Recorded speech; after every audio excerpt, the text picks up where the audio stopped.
সুপারম্যানের কিছু কাজ পৃথিবীর নিরাপত্তার জন্য হুমকি হয়ে দাঁড়িয়েছে।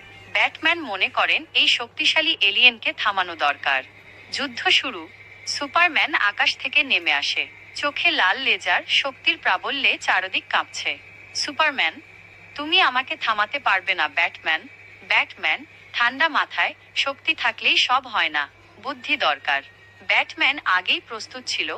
তার ব্যাটস্যুট ছিল ক্রিপ্টোনাইটে মোড়া, যা সুপারম্যানের একমাত্র দুর্বলতা। তিনি সুপারম্যানকে ফাঁদে ফেলেন। বিস্ফোরণ ঘটে। ধোঁয়ার মধ্যে থেকে ব্যাটম্যান বেরিয়ে আসে। সুপারম্যান আঘাতে দুর্বল, কিন্তু হাল ছাড়ে না। দুজনের মারামারি চলে ছাদ থেকে রাস্তায়, তারপর নদীর পাড়ে। পরিণতি।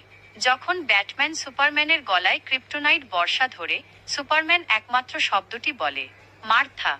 ব্যাটম্যান থেমে যায়, কারণ এটা ছিল তার মায়ের নামও। সে বুঝতে পারে সুপারম্যানও একজন মানুষসত্তা রাখে, তার অনুভূতি আছে। দুজনেই যুদ্ধ থামিয়ে